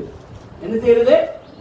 6 நாள் ஜெபமே பண்ணிருக்க மாட்டாங்க, பைபிளே எடுத்துருக்க மாட்டாங்க, வாசிக்க மாட்டாங்க. ஆனா இங்க வந்து அபிஷேகத்துல பாத்தீங்கன்னா நம்ம ஆட்கள் பாத்தீங்கன்னா அப்படியே உள்ளி அது மாதிரி இங்கதான் நேர்முழங்காலே போடுவாங்க. அங்க நேர்முழங்காலே என்ன செய்ய மாட்டான், போட மாட்டாங்க. அங்க ஜெபமே என்ன செய்ய மாட்டாங்க, பண்ண மாட்டாங்க. இங்க பாத்தீங்கன்னா அப்படியே உள்ளி என்ன செய்வாங்க.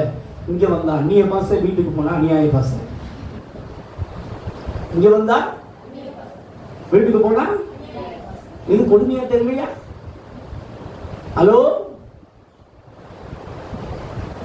அதனால கர்த்தர் வைக்கிற டெஸ்ட்ல என்ன செய்யணும்? சாத்தான் வைக்கிற டெம்டேஷன்ல என்ன செய்யணும்? ஜெயிக்கணும். என்ன செய்யணும்? ஜெயிக்கணும். அல்லேலூயா. ஆமா, வாசிங்க பார்க்கலாம். அவன் பிராணன் இரும்பில் அடைபட்டிருந்தது. கர்த்தர் சொன்ன வார்த்தை நிறைவேறும் அளவும் அவருடைய வசனம் அவனை புறப்பட்டது. ராஜா ஆள் அனுப்பி அவனை கட்டவிழ்க்க சொன்னான்.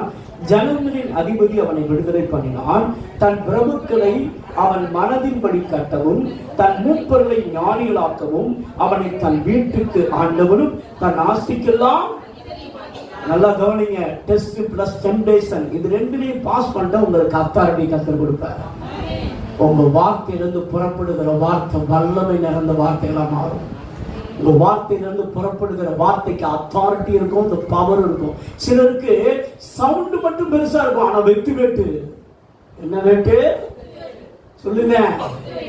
இயேசுவை சாத்தான் சோதிச்சான். எதுல? மத்தேயு 4ஆம் அதிகாரம், லூக்கா 4ஆம் அதிகாரத்துல சோதிக்கும் போது இயேசுவை நேருக்கு நேர் ஏற்கவன். அதே அதிகாரத்தில் நீங்க அப்படியே தொடர்ந்து வாசித்து பார்த்தீங்கன்னா இயேசு ஜெபாலயத்துக்கு போய் பிசாசு துரத்த போனவனே அவன் நடுங்கினான் என்று வேதம் சொல்லுகிறது. இயேசுவே, நீர் எங்களை வேதனைப்படுத்தாதபடிக்கு தேவன் பேரில் உண்மை என்ன செய்கிறோம்? வேண்டிக் கொள்கிறோம். நடுங்கினான். காரணம் என்ன?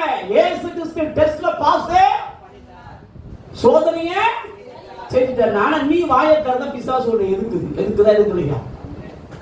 நீ அந்நிய பாஷை பேசினா அது என்ன செய்யுது? அதுவும் சேர்ந்து அந்நிய பாஷை பேசணும். சரிதானா? சொல்லுதா சொல்லலையா? நம்மளை பார்த்தோன்னே அவனுக்கு தெரியுமா தெரியாதா? இந்த ஆத்மா பாஸ் பண்ணியிருக்கா, ஏதோ அட்டம் எழுதியிருக்கான்னு அவனுக்கு நல்லாவே தெரியுமா தெரியாதா? ஆனா நீங்க இங்க வந்து என்ன காமிக்கிறீங்க? நான் பாஸ் பண்ண மாதிரியே செய்றீங்க, அப்படி காமிக்கிறீங்க. அதனாலதான் எந்த உயிரும் என்ன செய்ய மாட்டேங்குது. ஆனா யோசேப்பு டெஸ்ட்லயும் சரி டெம்டேஷன்லயும் சரி என்ன செய்திருந்தான்? பாஸ் பண்ணா பாருங்க.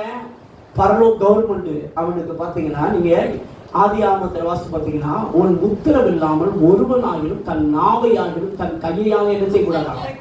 அசையக்கூடாது. எந்த அளவுக்கு பவரை கத்தர் கொடுக்கிறார். தன் மனது விருப்பத்தின்படி நிறைவேற்றக்கூடிய அத்தாரிட்டி, இந்த பவர் யாருக்கு வந்துச்சு? யோசேப்புக்கு வந்துச்சு. நல்லா கவனிக்கணும் தேவ பிள்ளையே, நீ சபைக்கு வர ரொம்ப சந்தோஷம், ரட்சிக்கப்படுங்க ரொம்ப சந்தோஷம், அபிஷேகம் எடுக்க ரொம்ப சந்தோஷம். ஆனா டெஸ்ட் பிளஸ் டெம்டேஷன், சிலுவையில பாடுகளை நீ சுமந்தால் கர்த்தர் உனக்கு மேன்மையான உயர்வை கர்த்தர் வைத்திருக்கிறார். அதை ஒருவனாலும் தடை பண்ண முடியாது என்று கர்த்தர் சொல்கிறார்.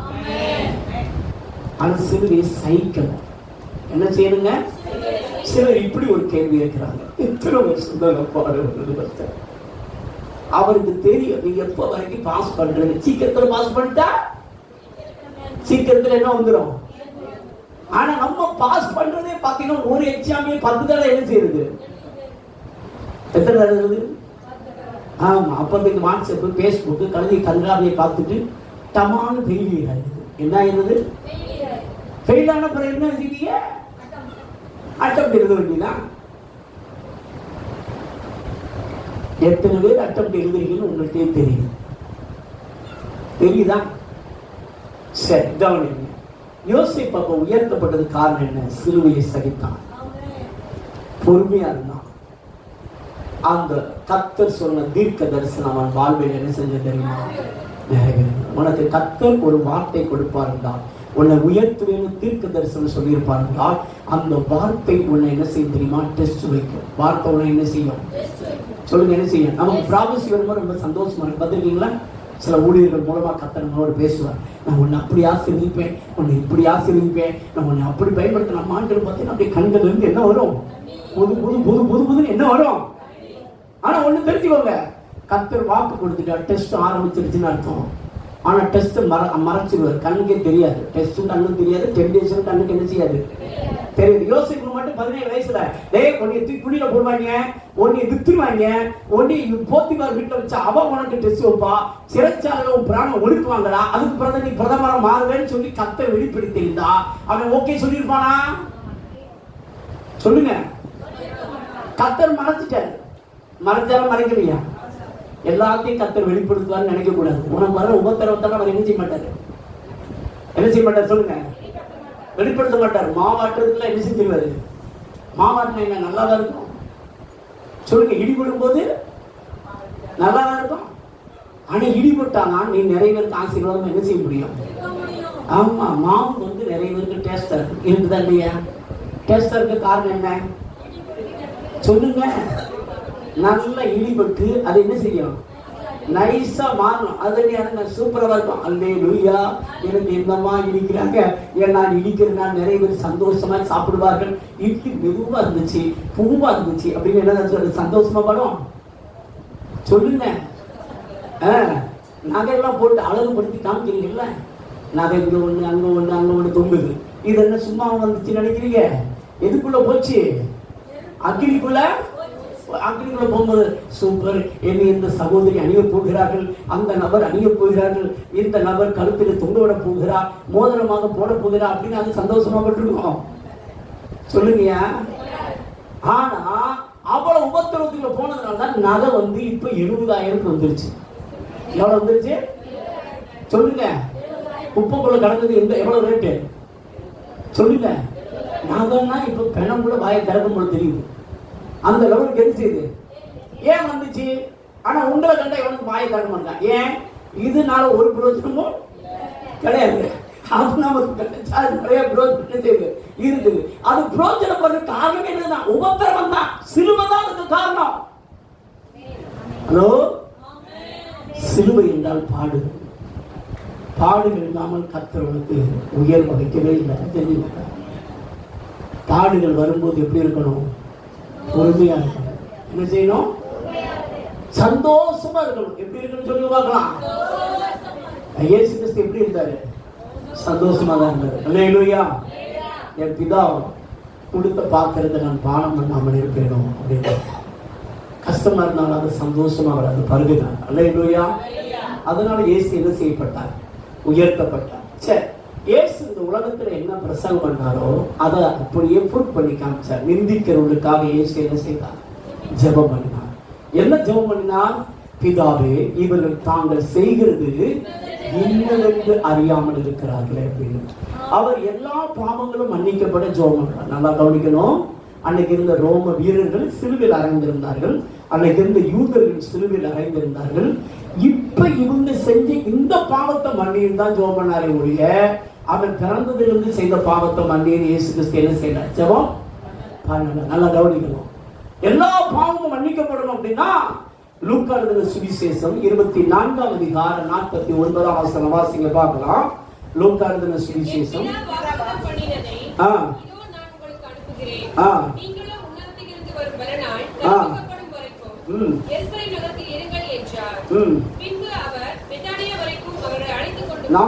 வாசிங்க. பாவம் மன்னிப்பும்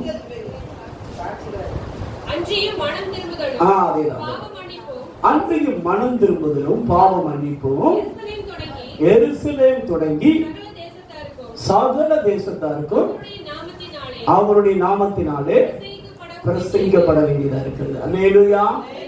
எல்லா பாவமும் மன்னிக்கப்படணும் அப்படின்னா ஒவ்வொரு மனிதனும் மனம் திரும்ப வேண்டியது ரொம்ப ரொம்ப. இயேசு கிறிஸ்து சிலுவையில தொங்கும் போது இவர்கள் அறியாமல் செய்ததினால பிதாவே, இவர்கள் செய்த என்னை சிலுவையில யார் அறையிறோம், மேசியாவை அறையிறோம் அப்படிங்கிற அந்த புத்தியே இல்லாம குழம்பி போய் சாத்தானால் வஞ்சிக்கப்பட்டு சாத்தான் தான் இவர்களை தூண்டுகிறான் என்பதை தெரியாம என்ன செய்யறாங்க? சிலுவையில் அறையிறாங்க. இந்த பாவத்தை மன்னியும் தான் இயேசு கிறிஸ்து ஜெபம் பண்ணாரே ஒழிய அவர்கள் எல்லா பாவமும் மன்னிக்கப்பட இயேசு என்ன செய்யல? ஜெபம் பண்ணல. எல்லா பாவமும் மன்னிக்கப்படணும் அப்படின்னா இயேசு கிறிஸ்துவை சொந்த இரட்சகராக ஏற்றுக்கொண்டு இயேசுவினிடத்தில் வந்து நீதிமொழிகள் 28:13 படி தன் பாவங்களை மறைக்கிறவன் வாழ்வடைய மாட்டான், அவைகளை அறிக்கை செய்து விட்டு விடுகிறனோ எனக்கு எல்லா பாவங்களையும் ஒன்று விடாம இயேசுப்பட்ட என்ன கேட்கணும்? மன்னிப்பு கேட்கணும். மன்னிப்பு கேட்டாதான் இயேசு பாவத்தை என்ன செய்வார்? மன்னிப்பார். அதுல 5 வகையான பாவம் இருக்குது. 1 சிந்தனையின் மூலம் செய்யற பாவம், 2 பார்வையின் மூலம் செய்யற பாவம், 3 பேச்சின் மூலம் செய்யற பாவம், 4 செவிகளின் மூலம் செய்யற பாவம், 5 ஹோல் பாடி நடக்கையின் மூலம் செய்யற பாவம். இந்த 5க்குள்ளதான் ஒரு மனிதன் பாவம் செய்ய முடியும். ஒரு தேவ பிள்ளை தேவனிடத்தில் வரும் பொழுது பாவம் மன்னிக்கப்பட வேண்டுமானால் அவன் தேவ சமூகத்தில் முழங்கால் படியிட்டு ஏசப்பா இந்த நாள் முழுது என் சிந்தனையின் மூலம் செய்த பாவங்களை என்ன செய்யும்? மன்னியோ. என் பார்வையின் மூலம் செய்த பாவங்களை மன்னியோ. என் பேச்சின் மூலம் செய்த பாவங்களை மன்னியோ. என் செவிகளின் மூலம் செய்த பாவங்களை மன்னியோ. என் நடக்கையின் மூலம் செய்த பாவங்களை மன்னி. 5 பாவங்களை யார்கிட்ட மன்னிப்பு கேட்கணும்? நீங்க மன்னிப்பு கேட்டாதான் இயேசு என்ன செய்வார்? நீங்க மன்னிப்பு கேட்கல அப்படின்னா இயேசு கிறிஸ்து என்ன செய்ய முடியாது? மன்னிப்பு கேட்கப்படாத பாவங்கள் மன்னிக்கப்படாது. எழுதி வச்சுக்கோங்க. அது நீங்க செஞ்ச பாவமா இருக்கலாம், அல்லது உங்கள் முப்பிதாக்கள் செய்த பாவமா இருக்கலாம். முப்பிதாக்கள் செய்த பாவத்தையும் 3ஆம் 4ஆம் தலைமுறை மட்டும் யாத்திராகமும் 20ஆம் அதிகாரம் 3-5 வரைக்கும் வாசித்து பார்த்தீங்கன்னா கர்த்தர் சொல்லும் போது முப்பிதாக்கள் செய்த அக்கிரமத்தை 3ஆம் 4ஆம் தலைமுறை மட்டும் நான் என்ன செய்கிறதா இருக்கிறேன்? விசாரிக்கிறவரா இருக்கிறேன். அதை கர்த்தர் விசாரிக்காம இருக்கணும் அப்படின்னா ஒரு தேவ பிள்ளை தான் செய்த பாவம் மீறுதல் அக்கிரமத்தை, முப்பிதாக்கள் செய்த அக்கிரமத்தை தேவனிடத்தில் என்ன கேட்க வேண்டும்? மன்னிப்பு கேட்கணும். மன்னிப்பு கேட்டாதான் மனம் திரும்ப வேண்டும், மனம் வருந்த வேண்டும், இயேசுவினிடத்தில் பாவத்தை அறிக்கையிட்டு விட்டுவிட வேண்டும். என்ன செய்யுங்க? பாவத்துக்காக மனஸ்தாபப்பட்டா மட்டும் போதாது, மனம் திரும்பணும். சில குடிகாரர்கள் சொல்லுவாங்க பார்த்திருக்கீங்களா? நான் விட்டுருதேம்மா அப்படிம்பாங்க. மனம் வருவாங்க. அந்த குடிக்கிற நேரம் அவங்களுக்கு என்ன நடந்ததுன்னு தெரியாது. முடிஞ்சோடனே பத்திரம் உன் பிள்ளையை போட்டு இப்படி அடிச்சிருக்கோம், மனைவி போட்டு படிச்சிருக்கலாம், சரி நான் இப்படி போட்டு பண்ணிட்டேங்க அப்படின்னு ரொம்ப அப்படியே பார்த்தீங்கன்னா மனம் வருந்துவார்கள். ஆனால் பரவடிக்கு சாயந்தரம் தண்ணி அடிச்சு ஐயா என்ன செஞ்சிருவாரு? ஐயா மனம் வருந்துவாரு, ஆனால் என்ன செய்ய மாட்டாரு? மனம் திரும்புதல் என்றால் என்ன? மனதை மாற்றிக்கொள்ள வேண்டும். மனதை என்ன செய்யுங்க? உண்டக்க மண்டக்க யோசிக்கிறது நிப்பாட்டிட்டு வேத வார்த்தையை சிந்திக்க பழகணும். அல்லேலூயா. எப்படி யோசிக்கிறது நிப்பாட்டிட்டு, எதையோ யோசிக்கிறது நிப்பாட்டிட்டு, ஒழுங்கில்லாம காரியங்களை சிந்திக்கிறது நிப்பாட்டிட்டு தேவ வார்த்தையை சிந்திக்க வேண்டும். எதை சிந்திக்கணுங்க? உங்க சிந்தையை மாற்றினால் செயல்கள் மாறிவிடும். எது மாற்றினா எது மாறிடும்? சிந்தையை மாற்றினால் செயல்கள் கன்ஃபார்ம். உன் மனதை மாற்றினா மாற்றம் கன்ஃபார்ம். ஆனா உன் சிந்தையை நீ மாற்றாத பட்சத்துல செயல்கள்ல மாற்றத்தை எதிர்பார்ப்பது வேஸ்ட். எதுல மாற்றத்தை எதிர்பார்ப்பது வேஸ்ட்? மனம் திரும்பி சுவிசேஷத்தை விசுவாசிங்கள் அப்படின்னா சிந்தனையிலையும் மனதிலையும் இருதயத்துல எண்ணத்துல மாற்றம் வரணும், மைண்ட்லயும் சிந்தனையில எண்ணத்துல மாற்றம் வரணும். அதன் மூலம் செயல்கள் மாறும். அதுக்கு பேர் தான் மனம் திரும்புதல். அல்லேலூயா. உன் வாழ்க்கையில நிறைய வேலைகள்ல உன்னால கோபப்படாம இருக்க முடியல. ஏன் முடியல அப்படின்னா உன் சிந்தனையில மனம் மாற்றம் இல்லை, அதனால் செயல்கள்ல என்னங்க மாற்றம் இல்லை. நேற்று தினத்துல ஒரு சகோதரி என்ன போன் பண்ணி ஜெபம் பண்ணாங்க. பஸ் நான் நல்லா தான் ஜெபம் பண்றேன், ஆனா என்னால கோபப்படாமையோ கெட்ட வார்த்தை பேசாம இருக்க முடியல. ஏன் கோபப்படாம? பிரஷர் என்ன செய்யுது? ஏறுது. என் பிள்ளைங்க செய்யறதை பார்த்தா எனக்கு என்ன செய்யுது? பிபி 150 250 அப்படின்னு என்ன செய்யுது? ஏறுது பாஸ்டர். ஆனா பிள்ளைகளை வச்சுதான் உங்களுக்கு சிலுவைங்க. யாரை வச்சுதான் சிலுவை? சொல்லுங்க பார்க்கலாம். இருக்குதா இல்லையா? அதே மாதிரி பெற்றோரை வச்சுதான் பிள்ளைகளுக்கு என்னது? சிலுவை. சரிதானா? எங்க அம்மா அப்பா ஒரே டார்ச்சர் பண்றாங்க பாஸ்டர் அப்படிமா பார்த்துருக்கீங்களா? எப்ப பார்த்தாலும் திட்டிகிட்டே இருக்காங்க அப்படிமா பார்த்துருக்கீங்களா? அந்த நேரத்துல உருவாக்கப்பட ஒப்பு கொடுத்துட்டீங்கன்னா ஆசீர்வாதம். அல்லேலூயா. பொறுமையா இருக்க கற்றுக்கொண்டீங்கன்னா ஆசீர்வாதம். அல்லேலூயா. நீங்க அவங்க செஞ்ச மாதிரி நானும் செய்வேன் அப்படின்னீங்கன்னா கர்த்தர் உங்களை ஆசீர்வதிக்க முடியாது. அல்லேலூயா. சிலுவை என்றாலே பாடுகள் தான். வாழ்க்கையில பாடுகள் வழியாகத்தான் பரலோகம். எது வழியாக அந்த பரலோகம்? மத்தேயு சுவிசேஷம் 7ஆம் அதிகாரம் 14ஆம் வசனத்தை வாசிக்க பார்க்கலாம். ஜீவனுக்கு போகிற வாசல் இடுக்கமும் வழி நெருக்கமுமாய் இருக்கிறது, அதை கண்டுபிடிக்கிறவர்கள் சிலர். கள்ளத்தீர்க்கதரிசிகளுக்கு எச்சரிக்கையாய் இருங்கள். போதும். மேலுள்ள வசனத்தை வாசிங்க. ஜீவனுக்கு போகிற வாசல் இடுக்கமும் வழி நெருக்கமுமாய் இருக்கிறது, அதை கண்டுபிடிக்கிறவர்கள் சிலர். 13ஆம் வசனம் பாருங்க. இடுக்கமான வாசல் வழியாக பிரவேசியுங்கள், கேட்டுக்கு போகிற வாசல் விரிவும் அதில் வழியாக பிரவேசிக்கிறவர்கள் அநேகர். ஜீவனுக்கு போகிற வாசல் இடுக்கமும் வழி. நல்லா கவனிங்க. இயேசு கிறிஸ்துவை பின்பற்றி பரலோகத்துக்கு போகணும் அப்படின்னா வாசல் இடுக்கும், வழியும் நெருக்கம். வழி என்னதுங்க? வாசல் எப்படிப்பட்டது? எடுக்கணும். வாசலுக்குள்ள போறதே ரொம்ப கஷ்டம். அடுத்து பாத்தீங்கன்னா சரி பாதையாவது, அதுக்கு பிறகு வாசலை தாண்டின உடனே நம்ம எல்லாருமே வீடு எப்படி வச்சிருப்போம்? வாசல் இறுக்கமா இருக்கும். ஆனா வீட்டுக்குள்ள போயிட்டு எப்படி இருக்கும்? இருக்குதா இல்லையா? சபைக்கு வர்றோம், வாசல் இருக்கும். ஆனா சபைக்குள்ள வந்துட்டா எல்லாரும் விசாரம், எங்க போனாலும் இதான். ஆனா பரலோகம் எப்படிப்பட்டது தெரியுமா? வாசல் இருக்கும், வழி நெருக்கம். அதன் வழியாய் போகிறவர்கள் சிலர். நிறைய பேர் கேள்வி கேட்கறது என்ன தெரியுமா? நான் ஒழுங்கா தான் ஜெபம் பண்றேன் பாஸ்டர், ஒழுங்கா தான் பைபிள் வாசிக்கிறேன், எனக்கு தான் நெருக்கம் வருது. என்னையும் தான் நிறைய பேர் பரியாசம் பண்ணான். ஒருத்தன் ஜெபமே பண்ண மாட்டேதான், கர்த்தரே தேட மாட்டேதான், ஆனா அவனுக்கு எல்லாமே வாக்கியம். அவன் சூப்பரா இருக்கான், அவனுக்கு யாருமே என்ன செய்ய மாட்டேங்காங்க, திட்ட மாட்டேங்காங்க. அவன் நல்லா இருக்கிறான் அப்படின்னு நிறைய பேர் என்ன செய்யறாங்கன்னா ஜெபம் பண்ணாங்களா நல்லா தான் இருக்காங்க, நான் ஜெபம் பண்ணி நிப்பாட்டினு சில கேஸ் ஜெபம் பண்ணி நிப்பாட்டி. ஜெபம் பண்ணாதான் போராட்டமே என்ன செய்யுது? வருது. ஜெபம் பண்ணாதான் என்ன வருதா? சபைக்கு போக போக தான் நிறைய பிரச்சனை என்ன செய்யுது?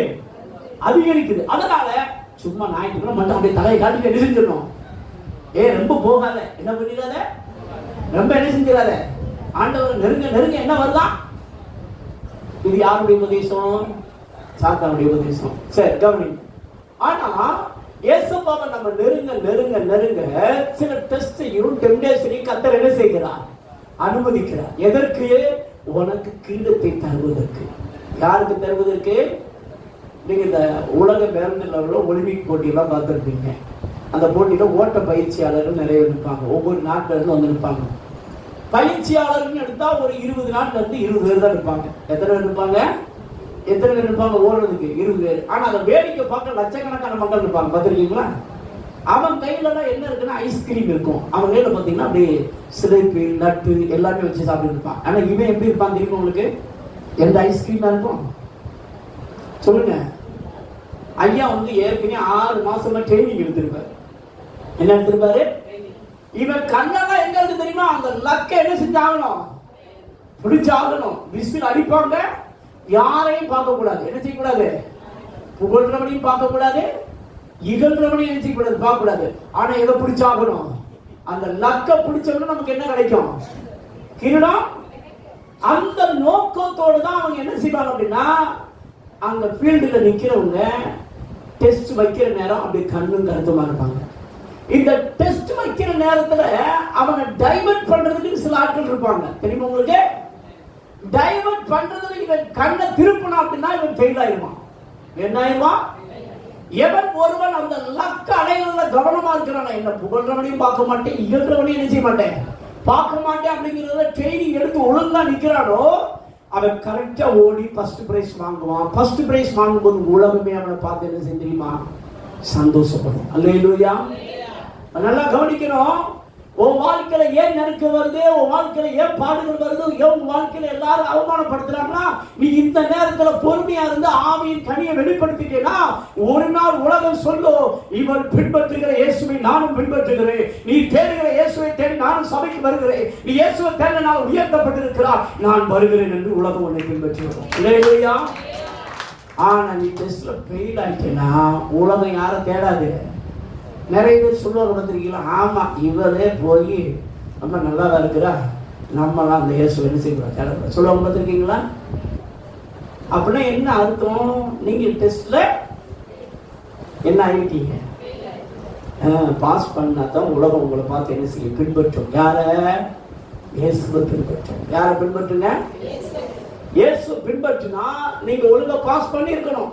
நல்லா கவனிச்சுங்க. சிலர் நல்லா படிச்சு கலெக்டரா மாறிடுவாங்க. அவன் கலெக்டரா மாறினையும் அவன் ஊர்ல உள்ள மக்களோ சொந்த பந்தங்களோ அவனுக்கு பெருசாவே பேச மாட்டாங்க. பார்த்துருக்கீங்களா? ஆனா கலெக்டரா மாறிட்டான்னு வச்சுக்கோங்க, அமெரிக்கால இருக்கிற ஒரு ஆள் பேசுவாரு. அவன் யார் தெரியுமா?